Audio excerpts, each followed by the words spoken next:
নির্বাচন দেরি হলে দেশ পিছিয়ে যাবে বলছে বিএনপি। ভোটের মাঠে লেভেল প্লেইং ফিল্ড দেখছে না জামাত। রাজনৈতিক দলের উপর কোনো সিদ্ধান্ত চাপিয়ে দেওয়া হচ্ছে না বললেন আলী রিয়াজ। জুলাই পদযাত্রায় বাধা দিলে কঠোর পরিণতির হুঁশিয়ারি এনসিপির। পুলিশের জল কামান আর সাউন্ড গ্রেনেডে পণ্ড চাকরিচ্যুত বিডিআর সদস্যদের যমুনামুখী যাত্রা, আন্দোলন চালিয়ে যাওয়ার ঘোষণা। এবং নিয়ম মেনে কাজ করলে কর্মকর্তাদের ভয়ের কিছু নেই বললেন এনবিআর চেয়ারম্যান। বিদায়ী অর্থবছরে রাজস্বে এসেছে ৩.৫ লাখ কোটি টাকা।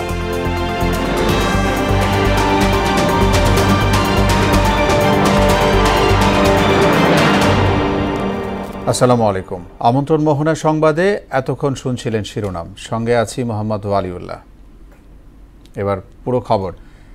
দেশে বিশৃঙ্খলার পাশাপাশি ঝুলন্ত সংসদ গঠনের পাঁয়তারা চলছে বলে অভিযোগ করেছেন বিএনপি চেয়ারপারসনের উপদেষ্টা আব্দুস সালাম। আর দলের মহাসচিব মির্জা ফখরুল ইসলাম আলমগীর বলেছেন, নির্বাচন যত দেরি হবে দেশ ততই পিছিয়ে পড়বে। গণতন্ত্র পুনরুদ্ধারে নতুন করে সংগ্রাম শুরু হয়েছে বলেও মন্তব্য করেন তিনি। সিলেট প্রতিনিধি শিপার চৌধুরীর সহায়তায় হুমায়ুন কবিরের প্রতিবেদন। বেগম খালেদা জিয়ার রোগমুক্তি ও তারেক রহমানের দীর্ঘায়ু কামনায় সিলেটের পাঠানটুলা দোয়া মাহফিল ও আলোচনা সভার আয়োজন করে বিএনপি। এতে অংশ নেন দলের মহাসচিব মির্জা ফখরুল ইসলাম আলমগীর। বক্তব্যে তিনি বলেন, দেশ ফ্যাসিবাদ মুক্ত হলেও গণতন্ত্র পুনরুদ্ধারের কাজ এখনো চলমান। নির্বাচন বিলম্বিত হলে দেশও পিছিয়ে পড়বে বলে মন্তব্য করেন তিনি। যত নির্বাচনের দেরি হবে তত বাংলাদেশ পিছিয়ে যাবে।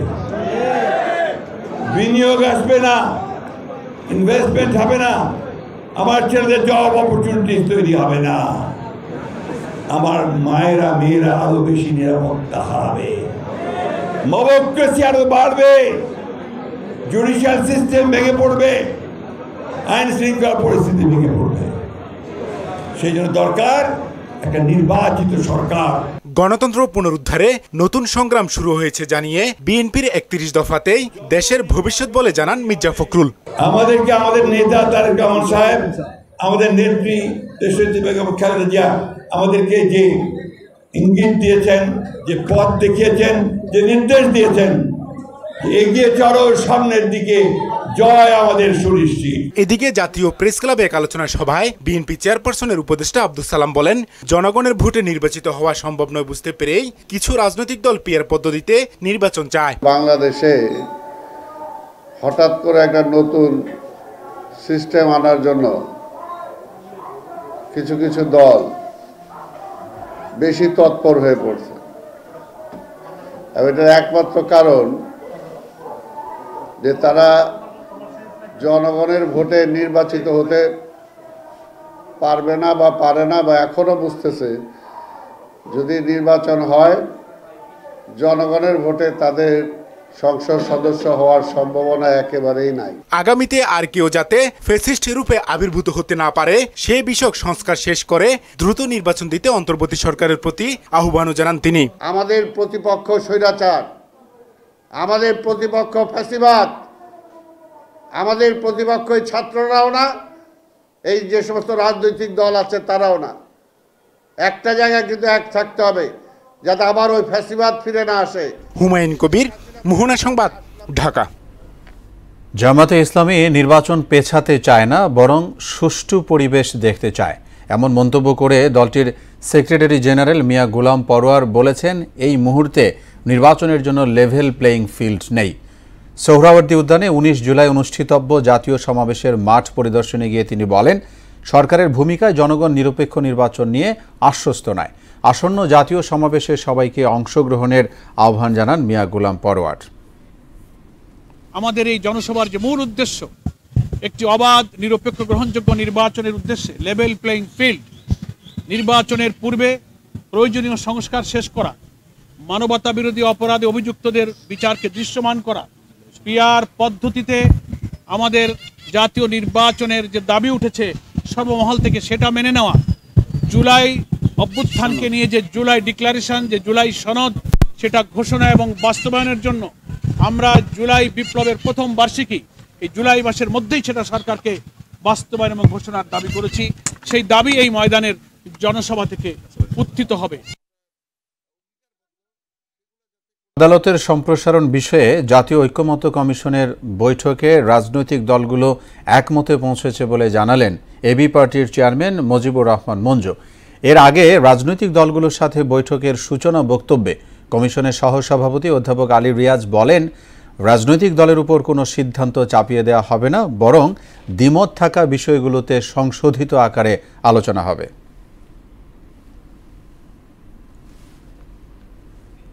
আপনাদের বক্তব্য, আপনাদের অবস্থানকে ধারণ করেই তৈরি করা যায়, সেই চেষ্টাটা আমাদের আছে, সেটা আমরা অব্যাহত রাখবো। এতে করে যাতে কোনো রকম বিভ্রান্তি সৃষ্টি না হয়, সেজন্য এটা বলা যে আমাদের দিক থেকে চেষ্টাটা হচ্ছে আন্তরিক চেষ্টা, সর্বান্তকরণের চেষ্টা হচ্ছে আপনাদের বক্তব্য, আপনাদের আকাঙ্ক্ষার সাথে যাতে একটা সামঞ্জস্য বিধান করা যায়। জুলাই পদযাত্রা এনসিপির রাজনৈতিক কার্যক্রমে কেউ বাধা দিলে তাদের পরিণতি আওয়ামী লীগের মতো হবে বলে হুঁশিয়ারি দিয়েছেন জাতীয় নাগরিক পার্টি এনসিপির আহ্বায়ক নাহিদ ইসলাম। নাটোর শহরের মাদ্রাসা মোড় স্বাধীনতা চত্বরে এক পথসভায় তিনি একথা বলেন। দেশ গঠনের যাত্রায় কোনো আপোষ করা হবে না বলেও জানান নাহিদ ইসলাম। নাটোরের এই কর্মসূচিতে ন্যাক্কারজনকভাবে বাধা দেওয়ার চেষ্টা করা হয়েছে, আমাদের ব্যানার ছিঁড়ে ফেলা হয়েছে। হুঁশিয়ারি দিতে চাই, মাত্র 1 বছর আগের ঘটনা। এই ব্যানার ছিঁড়ে কর্মসূচিতে বাধা দিয়ে যারা ক্ষমতায় দীর্ঘায়িত হতে চেয়েছিল, তারা আজকে বাংলাদেশে তাদের ঠাঁই হয় না। স্বৈরাচারী ফ্যাসিবাদী সরকারের পতন থেকে শিক্ষা না নেই, তবে তাদের পরিণতিও সেই দিকেই যাবে। সিরাজগঞ্জে জাতীয় নাগরিক পার্টির জুলাই পদযাত্রা নিয়ে জানাতে আমাদের সঙ্গে যোগ দিবেন সহকর্মী সোহেল রানা। সোহেল, নিশ্চয়ই শুনতে পাচ্ছেন, জানতে চাই সিরাজগঞ্জে এনসিপির কর্মসূচির সবশেষ খবর।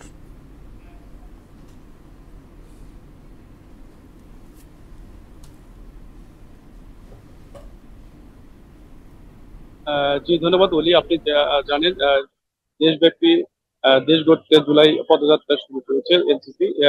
বিচার সংস্কার ও নতুন সংবিধানের লক্ষ্যে তারা কিন্তু বিভিন্ন জেলায়, রাজশাহী এবং রংপুরের বিভিন্ন জেলায় কিন্তু তারা ইতিমধ্যে পদযাত্রা করেছেন। আজকে সকালে কিন্তু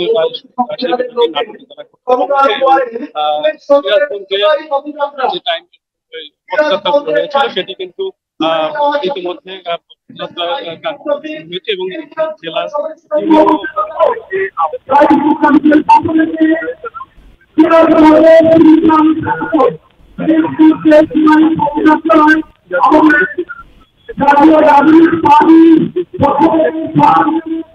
আমরা স্থানীয় নেতৃত্বের মাধ্যমে জানতে পেরেছি তারা ইতিমধ্যে রাস্তায় রয়েছে। তারা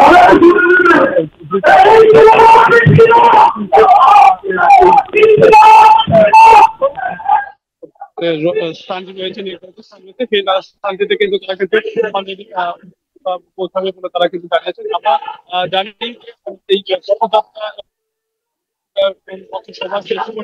সিরাজগঞ্জের বেলকুচি এবং পথযাত্রা করবে, তারা পথযাত্রা কিন্তু পাতা উদ্দেশ্যে রওনা হবে এবং সিরাজগঞ্জের যে এখন পর্যন্ত তারা আসতে হয়তো কয়েক মিনিটের মধ্যে কিন্তু তারা এই স্পট নির্ধারিত স্থান রয়েছে সেই স্থানটিতে আসবে এবং তারা কিন্তু সিরাজগঞ্জের যে মুক্তি সোপান রয়েছে মুক্তি সোপান শুরু করে কিন্তু তারা পথযাত্রা শেষ করে কিন্তু তারা কিন্তু বাজার স্টেশন কেন্দ্রীয় শহীদ হয়েছে সেই কিন্তু তারা এসে পথযাত্রা করবেন বলে জানিয়েছে স্থানীয় নেতৃবৃন্দ। এই ছিল এনসিপির পথযাত্রা। সোহেল, ধন্যবাদ আমাদের সঙ্গে যোগ দেওয়ার জন্য। দর্শক, এনসিপির জুলাই পদযাত্রার খবর নিয়ে সিরাজগঞ্জ থেকে বলছিলেন সোহেল রানা। ঐক্যমত্য কমিশনের আজকের সভা শেষে চলছে সংবাদ সম্মেলন, আমরা সরাসরি চলে যাচ্ছি সেই ব্রিফিংয়ে।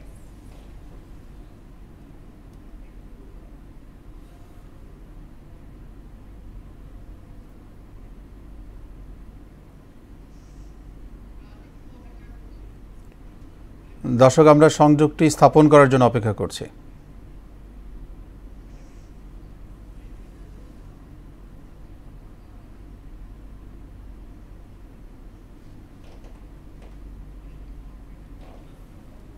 যেমন ফৌজদারি আদালত স্থাপন করা উচিত। কমিশনের পক্ষ থেকে অনেকগুলো প্রস্তাবনা দেওয়া হয়েছে, তাতে করে পর্যায়ক্রমে আদালতগুলো স্থাপন করার কথা বলা হয়েছে। আমরা বলতে চাই পর্যায়ক্রমে নয়, এই প্রান্তিক জনগোষ্ঠীর বিচার পাওয়ার অধিকার নিশ্চিত করবার লক্ষ্যে, তাদের দুর্ভোগ লাঘব করার লক্ষ্যে এবং বিচার বিভাগের যে বিকেন্দ্রীকরণের যেই শর্ত সেটি পূরণের জন্য প্রত্যেকটি উপজেলায় আদালত স্থাপন করাটাই জরুরি এবং সে বিষয়ে কমিশনের দৃষ্টি আকর্ষণ করতে চাই। 2 নম্বর বিষয়, আজকে যে জরুরি অবস্থা ঘোষণার বিষয় আলোচনা আপনারা ইতিমধ্যে শুনেছেন। জরুরি অবস্থা আমাদের দেশে, আমাদের অভিজ্ঞতায় আমরা দেখেছি এটা প্রতিপক্ষকে নিপীড়ন করবার জন্য, রাজনৈতিকভাবে প্রতিপক্ষকে মোকাবেলা করার জন্য এখানে ব্যবহৃত হয়েছে। 1973 সালে এটি প্রণীত হয়েছিল, কিন্তু জরুরি কারণে, যেই কারণে জরুরি অবস্থা পৃথিবীর দেশে দেশে তৈরি হয়েছে, আইন তৈরি হয়েছে এবং প্রয়োগ হয়েছে, আমাদের এখানে তার উল্টোটা হয়েছে। এই জন্য শঙ্কা এবং আশঙ্কা দুটি আমাদের মধ্যে আছে। তারপরও যে সমস্ত কারণে জরুরি অবস্থা দরকার, জাতীয় নিরাপত্তা, যুদ্ধ বিগ্রহ থেকে শুরু করে, বহিঃশত্রুর আক্রমণ থেকে শুরু করে এবং দুর্যোগ মোকাবেলা থেকে শুরু করে, এই জাতীয় প্রশ্নে আমরা একমত হয়েছি জরুরি অবস্থা ঘোষণার প্রশ্নে। কিন্তু এই ক্ষেত্রে মৌলিক অধিকার সুরক্ষা করার জন্য, মানুষের মৌলিক অধিকার যেন সুরক্ষিত থাকে সে প্রশ্নে আলোচনা হয়েছে। যদিও সকল দল এই বিষয়ে একমত হতে পৌঁছাতে পারে নাই, আগামীতে এই বিষয়ে আরো আলোচনা হবে। তবে জরুরি অবস্থা ঘোষণার প্রশ্নটি নীতিগতভাবে সকলে আমরা একমত হয়েছি। সবাইকে ধন্যবাদ। Thank you. দর্শক, ঐক্যমত্য কমিশনের ব্রিফিং চলছিল, এতক্ষণ ছিলাম আমরা সেখানে, শুনছিলাম সেই খবরগুলো। জুলাই আগস্টে যা হয়েছে তা ছিল রাজনৈতিক বিরোধ, কোনো যুদ্ধ নয়, এমন যুক্তি তুলে ধরে ট্রাইব্যুনাল আইনে শেখ হাসিনাকে সাজা দেওয়ার সুযোগ নেই বলে দাবি করেছেন তার আইনজীবী আমির হোসেন। তবে রাষ্ট্রপক্ষের দাবি, ট্রাইব্যুনাল আইনের অপব্যাখ্যা দিয়েছে আসামি পক্ষ। উভয় পক্ষের শুনানি শেষে 10 জুলাই অভিযোগ গঠনের আদেশের দিন ধার্য করেন আন্তর্জাতিক অপরাধ ট্রাইব্যুনাল 1। আরও জানাচ্ছেন কাজী পাপ্পু। ফোন আলাপ সহ পর্যাপ্ত তথ্য প্রমাণের উপর ভিত্তি করে 1 জুলাই ক্ষমতাচ্যুত প্রধানমন্ত্রী শেখ হাসিনা, সাবেক মন্ত্রী আসাদুজ্জামান খান কামাল ও সাবেক আইজিপি চৌধুরী আব্দুল্লাল মামুনের বিরুদ্ধে 5টি সুনির্দিষ্ট অভিযোগ আমলে নেন আন্তর্জাতিক অপরাধ ট্রাইব্যুনাল। আগামী বৃহস্পতিবার তাদের বিচার শুরু হবে কিনা তা ফয়সালা জানাবেন ট্রাইব্যুনাল। সোমবার এই মামলায় অভিযোগ গঠনের শুনানিতে অংশ নেয় রাষ্ট্রনিযুক্ত শেখ হাসিনার আইনজীবী। ট্রাইব্যুনালকে তিনি বলেন, শেখ হাসিনার বিরুদ্ধে অভিযোগ কল্পিত ও রাজনৈতিক উদ্দেশ্য প্রণোদিত। তার বিরুদ্ধে যে সমস্ত কথাবার্তা এসছে সেগুলো কল্পিত, উদ্দেশ্য প্রণোদিত, রাজনৈতিক উদ্দেশ্য প্রণোদিত এবং যেগুলো কোনো সত্যিকারের ভিত্তি নাই।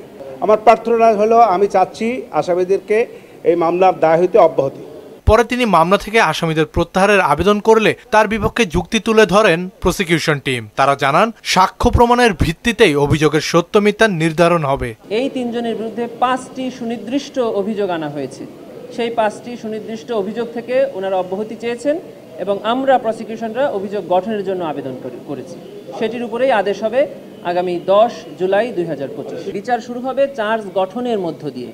অতএব চার্জ গঠন না হলে এই কথাগুলো উনি যে বলছেন বা আমরা যে কথাগুলো অভিযোগগুলো এনেছি এটা সত্য কি নয় সেটি নিরূপণ হবে বিচারে। অতএব বিচার শুরু হোক চার্জ গঠনের মাধ্যমে, তখন দেখা যাবে এটা সত্য কিনা। গণ অভ্যুত্থানের পুলিশ হত্যার বিষয়ে আদালতের সামনে আনেন শেখ হাসিনার পক্ষে নিযুক্ত আইনজীবী। আমি পুলিশ হত্যার বিষয়ে বলেছি এই কথা, যে যেমন এখানে কিছু অনেক পুলিশও হত্যা হয়েছে, এই কথাটাই শুধু বলেছি। এদিন ট্রাইব্যুনালে হাজির করা হয় সাবেক আইজিপি চৌধুরী আব্দুল্লাল মামুনকে, যদিও মামলা থেকে অব্যাহতি চেয়ে কোনো আবেদন করেননি তিনি। এদিকে জুলাই অভ্যুত্থানে দ্বিতীয় শহীদ ছাত্রদল নেতা ওয়াসিম হত্যা মামলায় আসামিদের বিরুদ্ধে 7 সেপ্টেম্বর তদন্ত প্রতিবেদন জমা দেওয়ার নির্দেশ দিয়েছেন ট্রাইব্যুনাল 1। কাজী পাপ্পু, মোহনা সংবাদ, ঢাকা। 3 দফা দাবিতে রাজধানীর কাকরাইল মোড়ে অবস্থান নেওয়া চাকরিচ্যুত বিডিআর সদস্যদের ছত্রভঙ্গ করতে জলকামানো সাউন্ড গ্রেনেড ছুড়েছে পুলিশ। দুপুরে প্রধান উপদেষ্টা বাসভবন যমুনার দিকে যাওয়ার চেষ্টা করলে পুলিশ তাদের বাধা দেয়। এদিকে দাবি পূরণ না হওয়া পর্যন্ত আন্দোলন চালিয়ে যাওয়ার ঘোষণা দেন চাকরিচ্যুত বিডিআর সদস্যরা। বিস্তারিত জানাচ্ছেন মুনতাসির মামুন।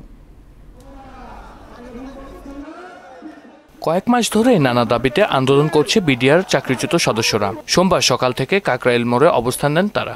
সেখান থেকে প্রধান উপদেষ্টা বাসভবন যমুনা অভিমুখী যাওয়ার চেষ্টা করলে পুলিশে বাধার মুখে পড়েন আন্দোলনকারীরা। এক পর্যায়ে চাকরিচ্যুত বিডিআর সদস্যদের ছত্রভঙ্গ করতে জলকামান ও সাউন্ড গ্রেনেড ছোড়ে পুলিশ। এই সময় পুলিশ ও আন্দোলনকারীদের মধ্যে ধাওয়া পাল্টা ধাওয়া হয়। আহত হন বেশ কয়েকজন। পরে আন্দোলনকারীদের ধীরে ধীরে মৎস্য ভবনের দিকে নিয়ে যায় পুলিশ। আটক করা হয় বেশ কয়েকজনকে। বিভিন্নভাবে লাঠিপিটা, জলকামান, সাউন্ড গ্রেনেড এবং কাঁদানো গ্যাস মেরে আমাদের প্রায় 20 থেকে 30 জন, এখনো আমরা সঠিক হিসাব পাইনি, পিজিতে আছে এবং আমাদের ঢাকা মেডিকেলে আছেন এবং আমাদের প্রায় 12 জনের মতো লোক আটক করা হয়েছে। এই দুয়ের ধারা এবং ব্যতীত শব্দকে প্রজ্ঞাপন থেকে নির্মূল না করলে এই কমিশন স্বাধীন সার্বভৌম হবে না। প্রকৃত অপরাধীর শাস্তি হোক, নিরপরাধ যারা তাদেরকে চাকরিতে পুনর্বহাল করা হোক। ডিএমপির রমনা বিভাগের উপকমিশনার মাসুদ আলম বলেন, আলোচনার প্রস্তাব দেওয়া হয়েছিল, কিন্তু আন্দোলনকারীরা রাস্তা অবরোধ করে ভোগান্তির সৃষ্টি করে। এটা যেহেতু অবৈধ সমাবেশ, এখানে 144 জারি করা আছে। আমি কিছু এখানে আমার সিনিয়র অনেক অফিসার এখানে আছে, তাদের সাথে তারা কিন্তু বলতেছে এখানে কোনোভাবে থাকা যাবে না, আমরা 10 মিনিট সময় দেবো। আন্দোলনকারীদের 3 দফা দাবি সমূহ: চাকরিচ্যুত বিডিআর সদস্যদের ক্ষতিপূরণ সহ চাকরিতে পুনর্বহাল, পিলখানা হত্যাকাণ্ডের স্বাধীন তদন্ত কমিশনের বিভিন্ন ধারা বাতিল, বিডিআরের নাম পুনরায় চালু ও বন্দী বিডিআর সদস্যদের মুক্তি। পরে কেন্দ্রীয় শহীদ মিনারে এক ব্রিফিংয়ে দাবি আদায় না হওয়া পর্যন্ত আন্দোলন চালিয়ে যাওয়ার ঘোষণাও দেন বিডিআর চাকরিচ্যুত সদস্যরা। কঠোরতম আন্দোলন হয়, আন্দোলনের ঘোষণা দিতে হলে আমরা সেই পথে হাঁটব। মুনতাসির মামুন, মোহনা সংবাদ, ঢাকা। নিয়ম মেনে কাজ করলে কর্মকর্তাদের ভয়ের কিছু নেই, তবে অতিরিক্ত সীমা লঙ্ঘনকারীদের ভিন্ন চোখে দেখা হবে বলে জানিয়েছেন NBR chairman Abdur Rahman Khan. Dhaka customs house পরিদর্শন শেষে তিনি এসব কথা বলেন। জুন পর্যন্ত 3,68,000 কোটি টাকার রাজস্ব সংগ্রহ হয়েছে বলেও জানান এনবিআর চেয়ারম্যান। রেজা খানের রিপোর্ট। প্রায় 2 মাস এনবিআর কর্মকর্তা কর্মচারীদের আন্দোলনে ঝিমিয়ে পড়ে দেশের আমদানি রপ্তানি বাণিজ্য। সম্প্রতি সরকারের কড়া হুঁশিয়ারিতে আন্দোলন থেকে পিছু হটার পর প্রথমবারের মতো ঢাকা কাস্টম হাউস পরিদর্শন করেন এনবিআর চেয়ারম্যান। প্রতিষ্ঠানের সভাকক্ষে গণমাধ্যমের মুখোমুখি হয়ে তিনি বলেন, বর্তমানে কাস্টম অপারেশন পুরোপুরি স্বাভাবিক আছে। কর্মকর্তাদের অকারণে ভীত না হওয়ার পরামর্শ দিয়ে আব্দুর রহমান বলেন, যারা বেশি বাড়াবাড়ি করেছেন তাদের ব্যাপারটি বিশেষভাবে দেখা হচ্ছে। কেউ কেউ হয়তো একটু না, অনেক বড় আকারেরই যেটা আমরা বলবো যে সীমা লঙ্ঘন করেছে, সেটা হয়তো ভিন্নভাবে দেখা হবে। সাধারণভাবে আমার মনে হয় না যে কারো কোনো ভয়ের কোনো কারণ আছে। বিমানবন্দরে প্রবাসীদের সেবা নিশ্চিত সহ নানা জটিলতা দূর করতে নতুন 3টি সফটওয়্যার চালু করা হয়েছে উল্লেখ করে গেল অর্থ বছরে মোট রাজস্ব সংগ্রহের পরিমাণ তুলে ধরেন তিনি। 3,68,177 কোটি টাকা 30 জুন পর্যন্ত আদায় হয়েছে। তাদের জন্য একেবারেই ঝামেলা মুক্ত হয় সেই জন্য একটা সফটওয়্যার ডেভেলপ করা হয়েছে। ব্যাগেজ রুলসের আওতায় যে সকল পণ্য খালাস হবে সেগুলোকে দ্রুত এবং ঝামেলামুক্তভাবে খালাস করার জন্য সব মিলিয়ে বছরে 10 ভরির মতো স্বর্ণ ওনারা বিনা ট্যাক্সে আনতে পারবেন। এটা আমরা এই বছরের ব্যাগেজ রুলে নিয়ে আসছি। কাস্টম ও শুল্ক স্টেশনে ব্যবসায়ীরা যাতে বিড়ম্বনায় না পড়েন সে ব্যাপারে সর্বোচ্চ নির্দেশনা জারি আছে বলেও জানান এনবিআর চেয়ারম্যান। এখানে যাতে আমাদের ব্যবসায়ীরা কোনো ধরনের কোনো বিড়ম্বনার শিকার না হন। রেজা খান, মোহনা সংবাদ, ঢাকা। টাঙ্গাইলের ধনবাড়ী উপজেলার বাঘিল এলাকায় বাস ও সিএনজি চালিত অটোরিকশার সংঘর্ষে নারীসহ 3 জন নিহত এবং বেশ কয়েকজন আহত হয়েছেন। দুপুরে টাঙ্গাইল জামালপুর মহাসড়কে এ দুর্ঘটনা ঘটে। পুলিশ ও স্থানীয় সূত্রে জানা যায়, বিনিময় পরিবহনের যাত্রীবাহী একটি বাস ঢাকা থেকে ধনবাড়ী যাচ্ছিল। এই সময় বিপরীত দিক থেকে আসা একটি সিএনজির সাথে মুখোমুখি সংঘর্ষ হয়। এবার আন্তর্জাতিক প্রসঙ্গ। বন্যায় বিপর্যস্ত যুক্তরাষ্ট্রের টেক্সাস। টানা বৃষ্টিতে সৃষ্ট বন্যায় গেল 4 দিনে 80 ছাড়িয়েছে প্রাণহানি। এখনও বহু মানুষ নিখোঁজ থাকায় মৃতের সংখ্যা আরও বাড়বে বলে আশঙ্কা করছে কর্তৃপক্ষ। বিপর্যয় মোকাবেলায় ব্যর্থতার জন্য বিভিন্ন রাষ্ট্রীয় প্রতিষ্ঠানের তহবিল বাতিল সহ কর্মী ছাঁটাই নীতিকে দায়ী করছেন মার্কিনিরা। ইশতিয়াক হোসেনের ডেস্ক রিপোর্ট। টেক্সাসে বন্যায় মারাত্মক বিপর্যয়ের পর প্রশ্ন উঠেছে দেশটির আবহাওয়া বিভাগের সক্ষমতা নিয়ে। অভিযোগ উঠেছে সময়মতো পূর্বাভাস না পাওয়ায় আগাম প্রস্তুতির সুযোগ পাননি বাসিন্দারা, ফলে প্রাণহানি ও ক্ষয়ক্ষতির পরিমাণ এত বেশি। এমন বিপর্যয়ের জন্য ট্রাম্প সরকারের কর্মী ছাঁটাই নীতিকে দায়ী করা হচ্ছে। অপচয় রোধে সরকারি দক্ষতা বিষয়ক বিভাগ দেশ জুড়ে বিভিন্ন রাষ্ট্রীয় প্রতিষ্ঠানের তহবিল বাতিল সহ কয়েক হাজার কর্মী ছাঁটাই করে। এ কারণে আবহাওয়া অফিসের মতো প্রতিষ্ঠানগুলো ভুগছে জনবল সংকটে। শুক্রবার থেকে লাগাতার বৃষ্টি শুরু হয় টেক্সাসে। মাত্র 1 ঘন্টায় 26 ফুট পর্যন্ত বেড়ে যায় গুয়াদালুপ নদীর পানির উচ্চতা। এতে তলিয়ে যায় আশপাশের এলাকা, ক্ষতিগ্রস্ত হয় ঘরবাড়ি সহ বহু স্থাপনা। এখনও অনেকে নিখোঁজ থাকায় মৃতের সংখ্যা আরও বাড়তে পারে বলে আশঙ্কা করছে কর্তৃপক্ষ। নিখোঁজদের সন্ধানে হেলিকপ্টার, ড্রোন ও নৌযানের মাধ্যমে তৎপরতা চালাচ্ছেন উদ্ধারকারীরা। এরই মধ্যে রাজ্যটিতে নতুন করে ঝড়ের আভাস দিয়েছে আবহাওয়া বিভাগ। হতাহত ও ক্ষতিগ্রস্ত পরিবারকে সমবেদনা জানিয়ে দুর্যোগকে জাতীয় ট্র্যাজেডি আখ্যা দিয়েছেন president Donald Trump. Ishtiaq Hossain, Mohona সংবাদ।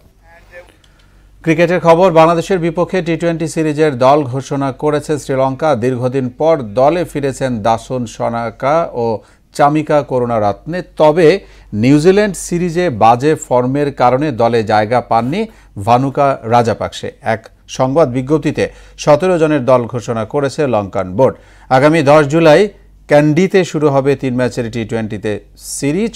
13 জুলাই ডাম্বুলায় দ্বিতীয় ও 16 জুলাই কলম্বোতে শেষ ম্যাচ অনুষ্ঠিত হবে। সবগুলো খেলা মাঠে গড়াবে বাংলাদেশ সময় সন্ধ্যা 7:30টায়। এ ছিল এখনকার মতো সংবাদ। শেষ করব তার আগে শিরোনামগুলো জানাবো আরও একবার।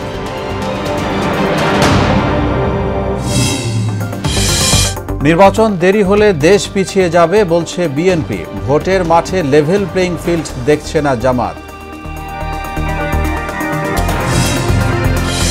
রাজনৈতিক দলের উপর কোনো সিদ্ধান্ত চাপিয়ে দেয়া হচ্ছে না বললেন আলী রিয়াজ। জুলাই পদযাত্রায় বাধা দিলে কঠোর পরিণতির হুঁশিয়ারি এনসিপির। পুলিশের জলকামান আর সাউন্ড গ্রেনেডে পণ্ড চাকরিচ্যুত বিডিআর সদস্যদের যমুনামুখী যাত্রা, আন্দোলন চালিয়ে যাওয়ার ঘোষণা। এবং নিয়ম মেনে কাজ করলে কর্মকর্তাদের ভয়ের কিছু নেই বললেন এনবিআর চেয়ারম্যান। বিদায়ী অর্থ বছরে রাজস্ব এসেছে 3.5 লাখ কোটি টাকা। সবাইকে আবারও শুভেচ্ছা। পরবর্তী সংবাদ রাত 9টায়। এর আগে সন্ধ্যা 7টায় দেখবেন সংবাদ এক নজরে। মোহনার সবশেষ খবর জানতে ভিজিট করুন www.mohana.tv। সংবাদ দেখতে পারেন ফেসবুক ও ইউটিউবেও। এতক্ষণ সঙ্গে থাকায় ধন্যবাদ সবাইকে।